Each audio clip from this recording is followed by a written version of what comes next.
My only gripe with this tripod... Whoa. Hang on a second. First of all, hi everyone. In this video, we are looking at the new FreeBlazer CT-195 from Smallrig. It's actually a quite interesting new tripod for videographers and content creators. Content creators, yes, take a look at this. With this little button right here, you can switch between horizontal and vertical mode. And it can go as high as 72.8 inches, which is great for standing up interviews and talking head. And it also folds down to a mere 22.8 inches with the head attached, obviously. Now, as a solo operator, I usually have enough gear to lug around as is. So for simple locked off shots like interviews and that kind of stuff, which is actually normally what I use my tripod for, I tend to leave the heavier big boy tripod at home whenever possible. Now the FreeBlazer CT-195, and I believe I'm gonna call it the FreeBlazer 195 from here on, just to, make it a bit more simple. But anyway, it comes with this really nice looking padded carrying case.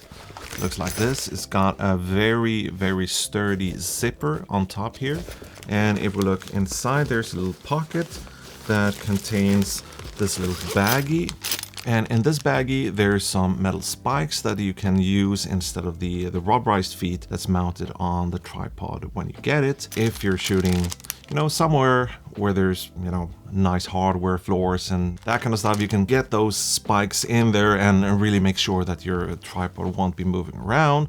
Maybe it's gonna be the last shoot you do at that location, but at least, hey, the tripod was sturdy. There's also some of the Smallrig's famous Allen keys in here to make adjustments and tightening things if needed. And there's, this bubble wrap, well, I think I'm gonna save that for later.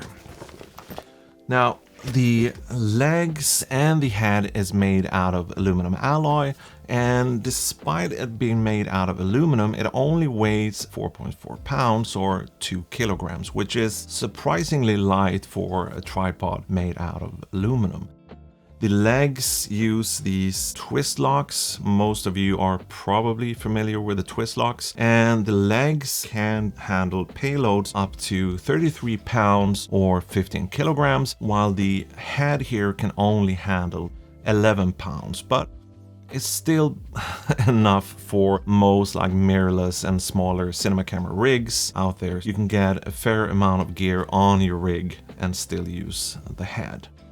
The center column, by the way, there's a little hook at the bottom, so you can pull that out and hang your camera bag or some sandbags for extra stability.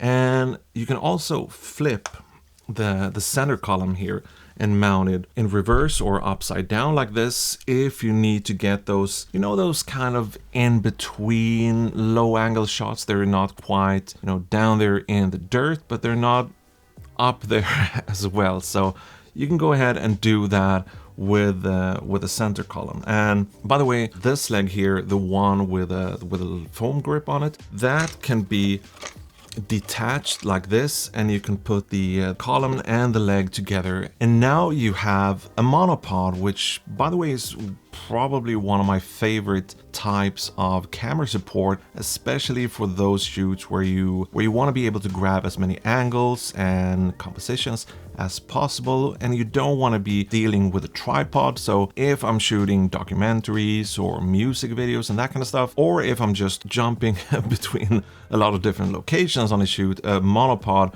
is going to be easier and faster to get the shot with, and it's also going to be easier for you to bring even on a bike or a scooter or what have you.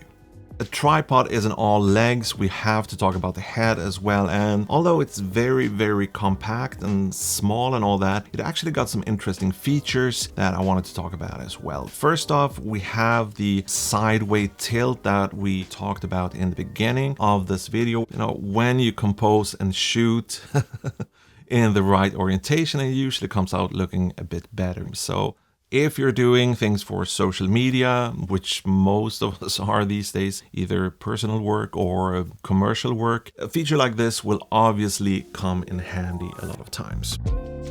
There's also a second switch on the head, which is also super duper useful, especially if you're running and gunning and that kind of stuff, and that's this little button up here. If you press it down, you can actually change the direction of the head itself, which is super useful. You can use it to level your camera if you're on uneven ground or terrain. If you have a camera with a cage or L bracket with a little Arca rail at the bottom, you can just drop in your camera straight into the mount here. You don't need any plates because of the Arca rail and all that fun stuff. Super duper simple, but also one of those features that will help you out a lot, especially if you're not using plates for your camera. Now, this here is a friction head, but it's actually a surprisingly smooth friction head. I had no problems with my rig dialing it in to kind of hold the camera at an angle without any slooping or sagging, and I was still able to do pans and tilts with the head. That said, if you're planning on panning and tracking fast-moving subjects, if you're on a sports track or whatever, I'm not that into sports, but you would probably be better off getting a proper dampened head and use that for the tripod legs instead. But for things like establishing shots, if you want to do like a slow little tilt or a pan or follow shot on a wide-angle lens, this head will definitely get the job done. It's not bad, but obviously there's better options out there if you want a superior panning and tilting experience. But depending on your use case, if you're only going to use it mainly for locked off shots, then this works fine. And by the way, speaking of working just fine, I want to show you this the handle here on the tripod as well. This is just a short little little knob here, but if you twist the handle like this, you can actually it telescopes out and becomes quite long. So I think, yeah, this kind of the maximum length you will get, which is actually pretty surprising and pretty impressive, considering that if you put everything back together, you're back to this tiny little knob here. So this is going to be useful as well if you want to do those panning or tilt shots.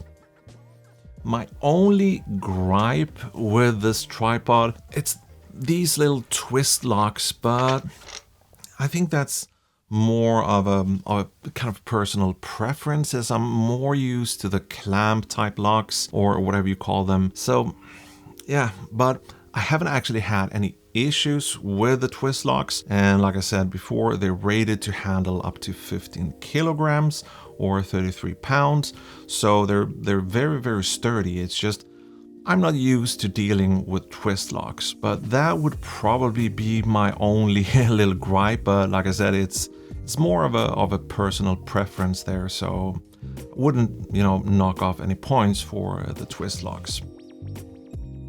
The Smallrig FreeBlazer CT-195 currently sells for $159 on Amazon, and I will leave a link to this tripod in the description so you can check it out for yourself and see what other people think. As you can see on the ratings, most people seem to be very happy with this tripod. So yeah, check it out for yourself with a link in the description. It's an affiliate link, but as you know by now, it won't cost you any extra. So yeah. That's pretty much it for today, so I want to thank you for stopping by. I hope you enjoyed the video, and I also hope I will see you in the next one. So, like we say in Sweden, bye. No, we don't say that in Sweden, we say hej då.